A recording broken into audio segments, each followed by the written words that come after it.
This land has been in our family for over 40 years. My sisters May, June, and I have made good lives for ourselves in the hunting business. It was May who got us to paint the house pink a while back. It makes a statement of its own, I guess. We're pretty lucky in a world that's gone crazy. Got here. I'm Lily, and this is Rosaline. We need a place to stay. Welcome to Question Entertainment. I'm Christopher Willett. And I'm Abby Rooney, and today we're talking about...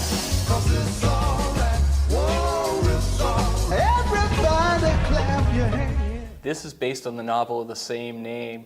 It's about a white girl in the South who runs away from her abusive father and takes with her the black woman who works for them to try to save her and find the history of her mother that's been held from her. What she finds is a family of independent black women who are also financially independent due to producing the best honey in the South.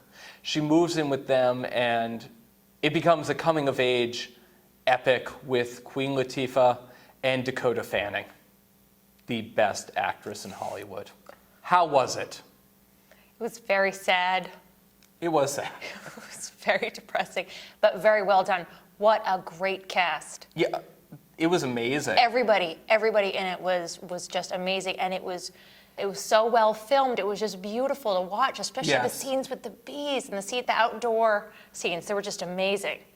This would probably be considered a chick flick, though it's very intricate. There's a lot of emotion, but it's never forced. You never feel like they're trying to demand, cry now. It's just you get to know these people and you invest in them, and therefore their ups and downs mean something to you. It's by no means Pride and Prejudice, but it's a very nice movie. Is it good for kids? There are some difficult things to see in this film. There is violence, racism, there's a suicide, there's child abuse. It sounds horrible because I'm listing all these things off. However, they're not graphic. No. They're all handled really well. I would say that this is something that if you're going to let your kid watch it, that this is the one that you're going to be wanting to sit right next to them. Yes. To talk them through it. In fact, but there's really good things to talk about during the film. You could talk about racism, talk about history. What was it like to be black in the South at that time? Though it's presented as innocently as possible, there is a first kiss between two teenagers. How about spiritual issues?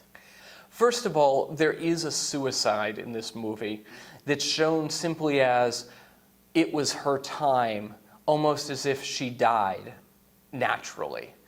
Suicide is just shown as it was all she had left, and so for her it was okay. And the romanticizing of it, it's tragic and it's sad, and if somebody dies, I don't think we should be going around suggesting that they're going to hell for that, but it's not a good thing. It still is murder. It still is a sin. And she was suffering from a mental illness. Right. Yes. It wasn't something natural to do. I mean, right. She had a lot of problems, but it was almost shown as noble, which was unfortunate. Yeah. The other hard thing about this movie is that Queen Latifah's character almost seems to be a woman pastor, so you may want to discuss that issues and your feelings on that specifically, though her congregation is also all women. The odd thing about their church meetings is it's all focused on a statue of Mary represented as a black woman. The fact that Mary is represented as a black woman I don't think is an issue at all, but the issue is their church services center not only around Mary, but around this statue of Mary, and it is suggested that if you touch the heart of Mary, meaning the statue, she'll empower you, and that actually does happen in the movie. I was going to say borderline, but it is idolatry.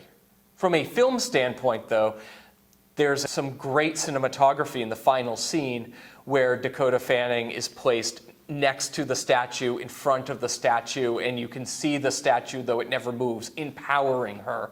It was done very well, but the concept is dangerous. So spirituality is very confused, and unfortunately they use mainstream Christian language.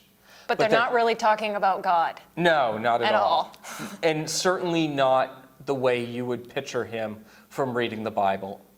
And though, I just want to point this out, the character Mary in the Bible, that person is a powerful woman. She is 16 in a culture that will stone people who have sex outside of marriage, and accepts this miracle baby and says she's the Lord's servant. She's an incredibly strong woman. They got that right.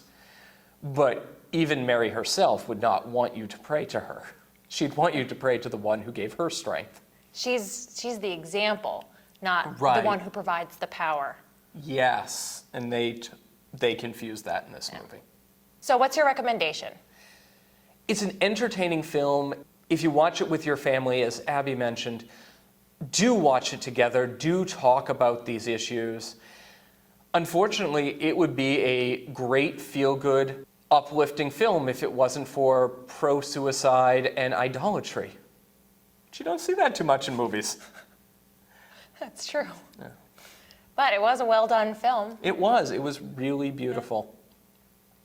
Which, unfortunately, if it's going to have pro-suicide and idolatry, I want bad acting and poor cinematography. Exactly. Thanks for watching. On YouTube, please click subscribe. On our blog, please click the RSS feed. Please visit our blog at questionentertainment.wordpress.com. Though it's presented as innocently as possible, there is a first kiss between two teenagers. I'm sorry. Nothing. It's like I just thought of the Prince Caspian thing. Oh, yeah. That annoyed me. I know, and I'm like, what? I thought it was sweet. I know, but I just think, somebody may want to know that. Okay, all right. And I was like, Dakota, don't do it! Anyway. Oh my God. I'm reading my kid The Princess and the Kiss every day. Oh my gosh. Okay. You want to say thanks for watching? Who we got here? I'm Lily, and this is Rosaline. We need a place to stay. You see, my mother died when I was little, and my dad just got killed in the tracks on our farm. We're on our way to Virginia, so I don't have money for a train ticket or a motel, and not that anyone would take in a Negro woman, even though it's a violation of the Civil Rights Act. You know she's in some kind of trouble. Well, who's gonna take them in if we don't? So what if that trouble follows them? I feel like I'm where I'm supposed to be. I really do. I just need some time to figure out why, so don't say anything.